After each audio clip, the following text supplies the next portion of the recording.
আমি এক পাশে বসে মনের আনন্দে কাশি বাজাচ্ছিলাম। আর এখন হচ্ছে প্রসাদ গ্রহণ করার পালা। এই টাইমটার জন্য ওয়েট করে থাকি। মানে প্রসাদ যখন গ্রহণ করি মনে হয় স্বর্গ স্বর্গ। বন্ধুরা এই যে দেখুন, প্রথমে নৈবেদ্যর মধ্যে ফলগুলো নিয়ে নিলাম এক পাশে, তারপরে সাবুদানাগুলো নিয়ে নিলাম। ওগুলো খাওয়ার পরে এই যে দেখুন এখন হচ্ছে এই যে তুলসী পানি এগুলো নিয়ে নিলাম। ঠাকুরকে নিবেদন করা ভোগ এখন নিয়ে নিলাম। এখন হচ্ছে সবাইকে মেখে তারপরে সবাইকে ভাগ করে দিব। মানে এই টাইমটা এত শান্তি লাগে না, মানে স্বর্গ মনে হয়। আপনারা তো অবশ্যই জানবেন। এই যে দেখুন কতটা সুন্দর লাগতেছে।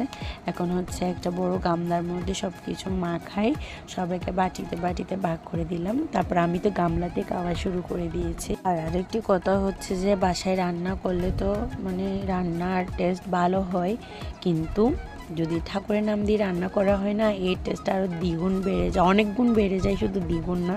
তো এখন হচ্ছে সবাইকে ভাগ করে দিয়ে আমি খাবো, এখন প্রসাদ গ্রহণ করবো। এই হাতের মধ্যে লেগেছে, মাইন্ড করবেন না, অনেকগুলো ছিল তার জন্য।